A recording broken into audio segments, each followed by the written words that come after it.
JoJo with JoJo Crosses, and today we are working on a disability collab that the wonderful April Honey came up with.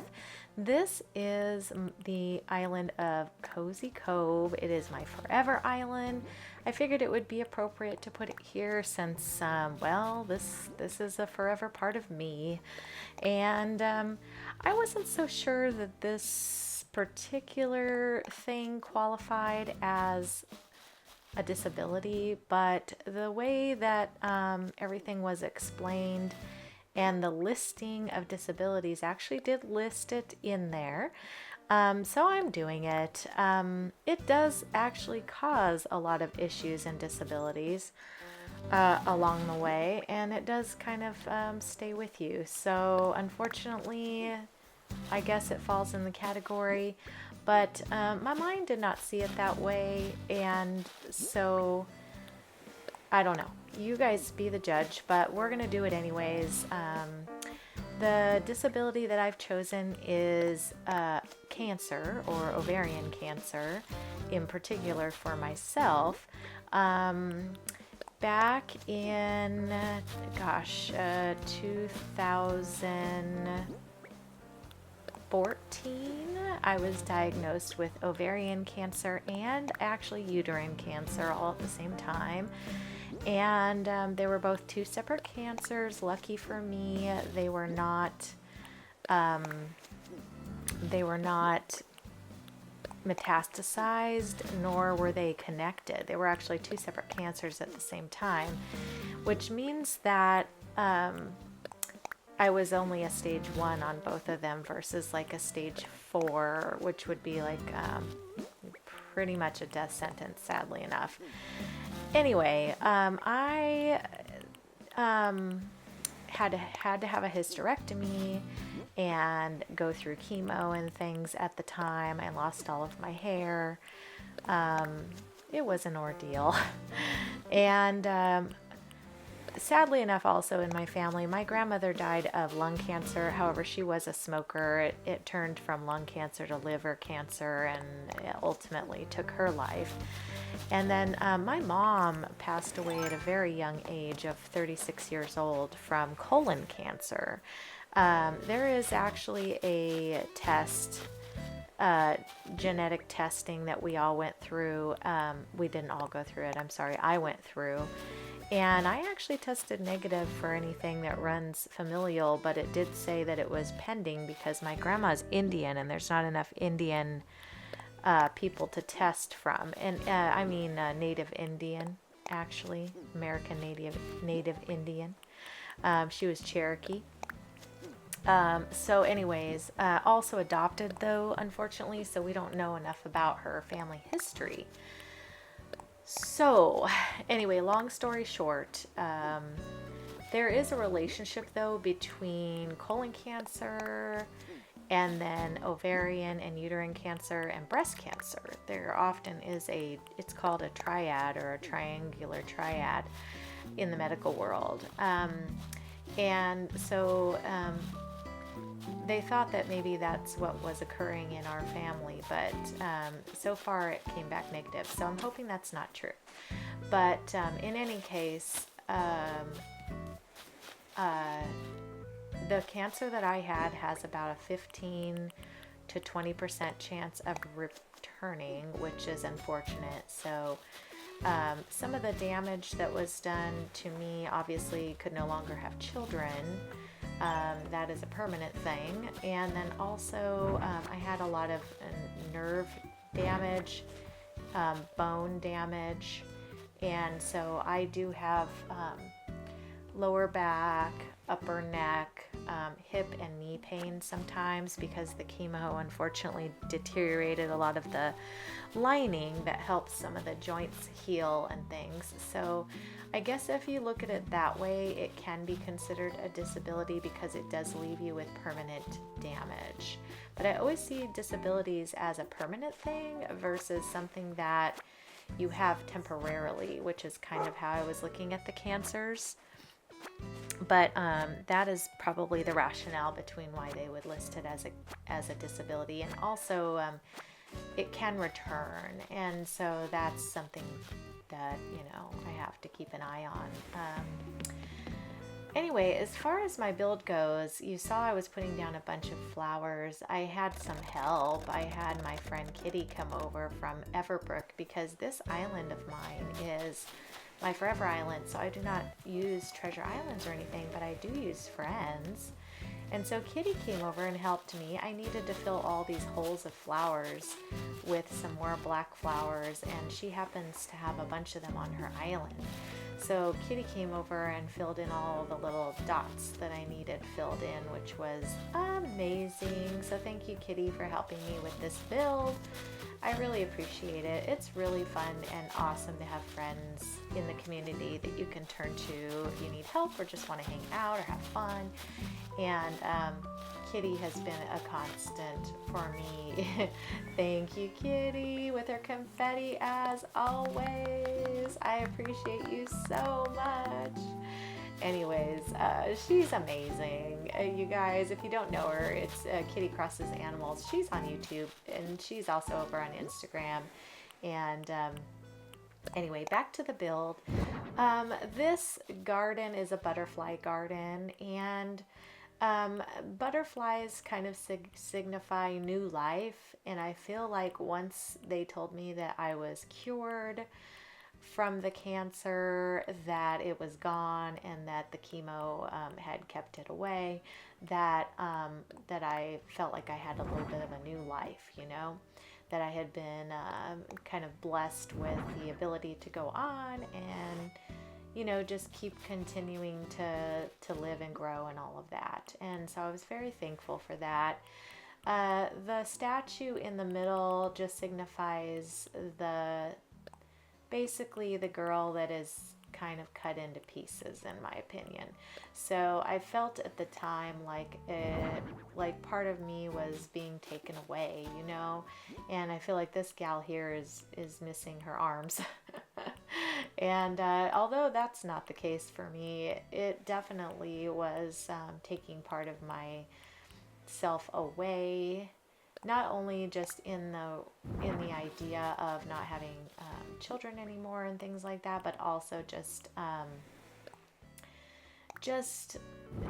having to have something surgically removed from the body is kind of discerning. So, anyways, now the left side of this build with the black flowers signifies the cancer.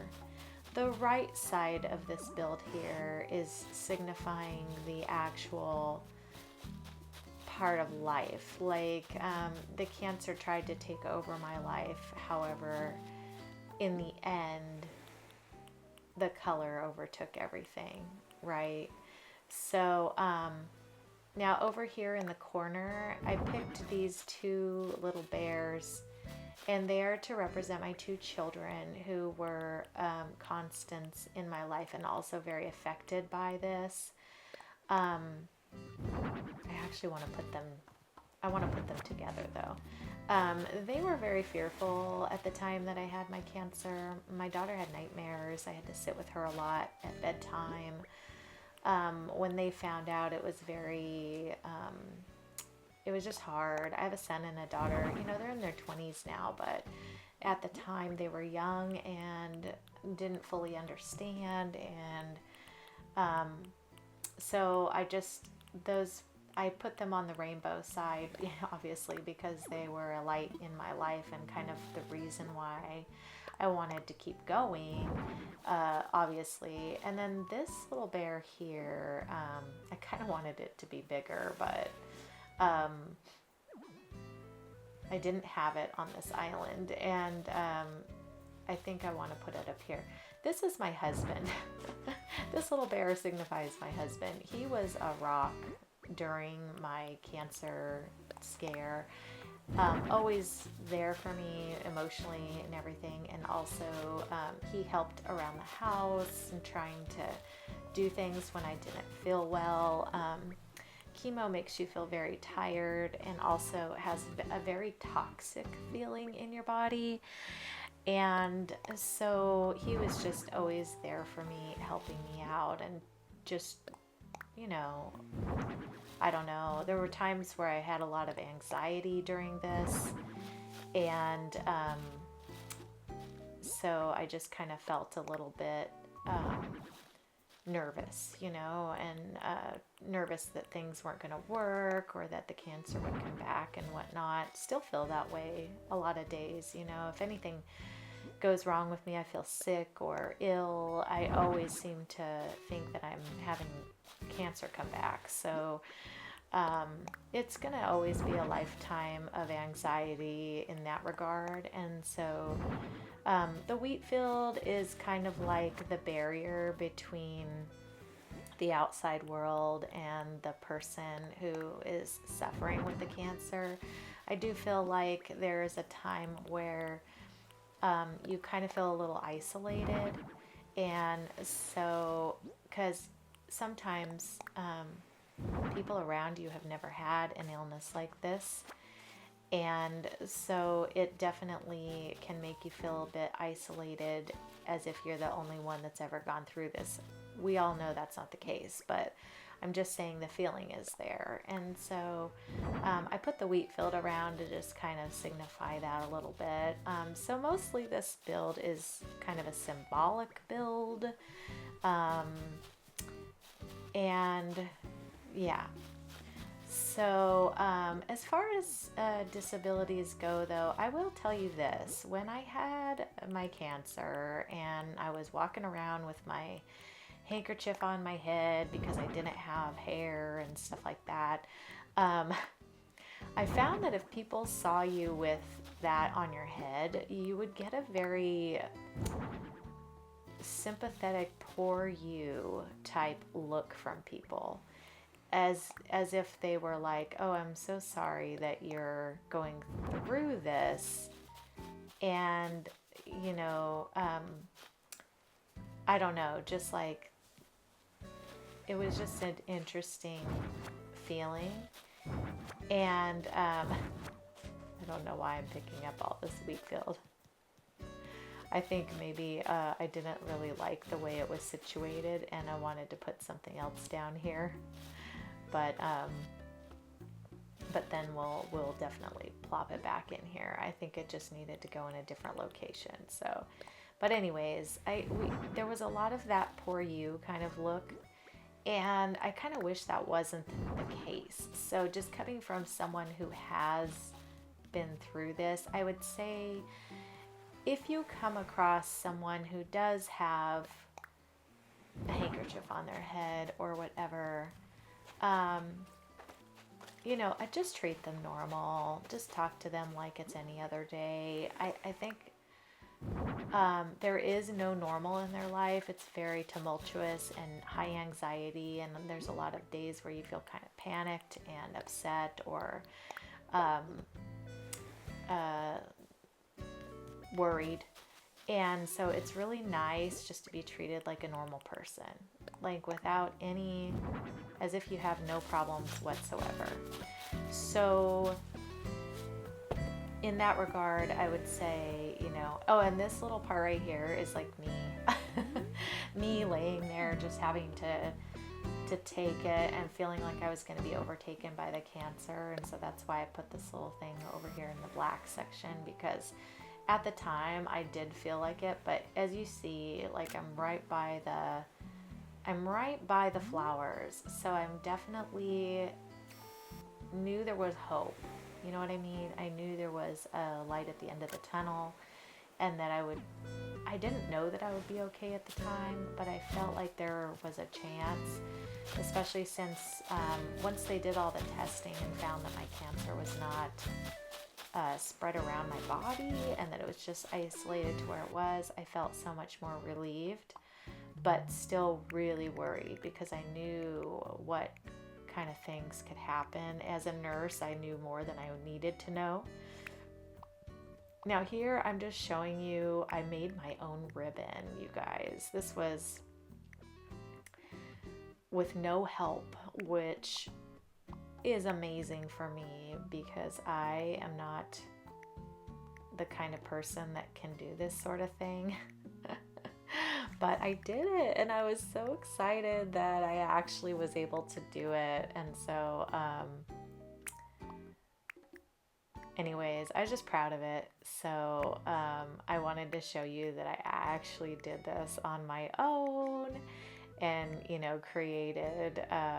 created this little ribbon. So anyways, that's what part of this video is too, is just kind of showing you that, yay, I did it myself. I made myself a ribbon, and I made it the teal ribbon because that is the color for ovarian cancer. And uterine cancer is not as fatal or whatever. It can be for sure, especially if it spreads. But in general, it doesn't take as many lives as ovarian cancer does. So anyway, I just wanted to tell you that was why I chose the teal ribbon over the one for ovarian cancer, which I honestly, to tell you the truth, don't even remember what color that one is because it wasn't really on my radar. But yeah, this one is, and I actually think I kind of picked the wrong color teal. It's a little more on the bluish side, but it's okay. I like this color better, and it still gets the job done. So, but I had to adjust like some of the colors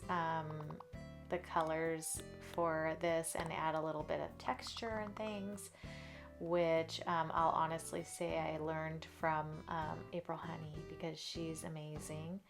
And I've watched so many of her videos and stuff. It's just, she's really helpful. So anyways, not that this is an April Honey quality ribbon by any means, but I'm going to tell you, this is quality in my eyes. So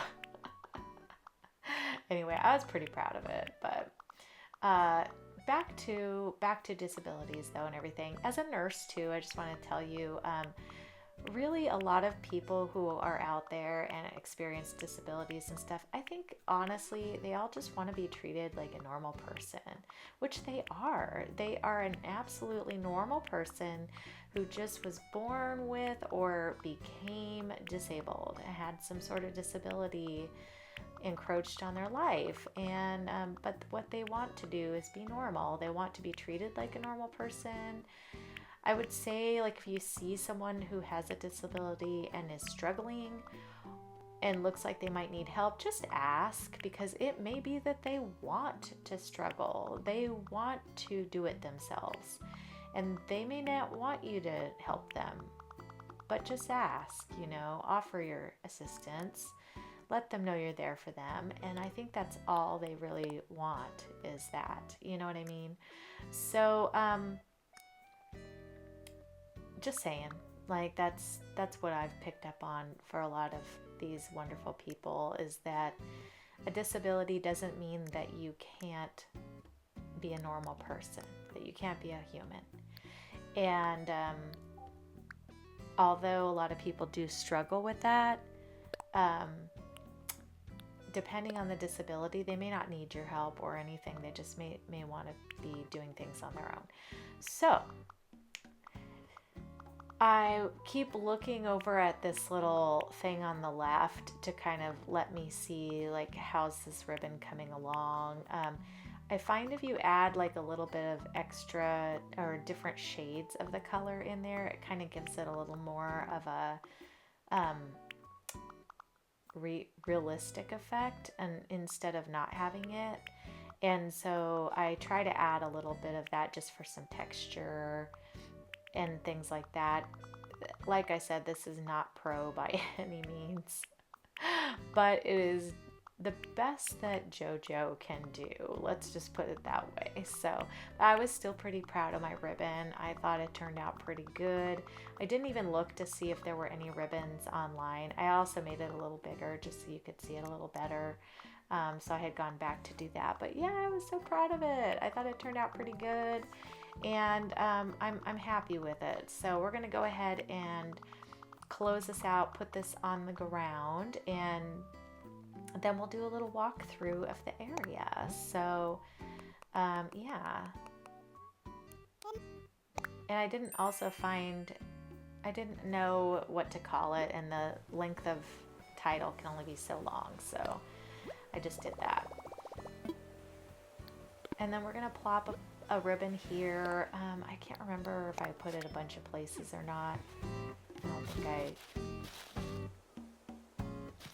I think I put it in a couple areas. I do like how it looks on the ground. That's why I was running around a little circle and I'm like, yay, it looks good. I believe I had some of my friends on Discord with me at the time I was making this, and they were all like, yay, it looks good. So anyway, I was just kind of showing off my build, but yeah, hopefully you guys get the gist of the build and enjoyed it. Again, just always have that thought about people that you can definitely offer them your love and assistance, but also know that they just really want to be treated like a normal person. I love you guys. Thank you to April Honey for creating the disability collab and for including me in this. I really appreciate you guys. All the creators that did this collab, I will try to list down below. So if not, I do believe April Honey also has it listed on her site as well. You guys have a great day, great week, and I hope that whatever you are suffering with, that it is not too bad and that you have some relief. Love you guys. Talk to you later. Bye.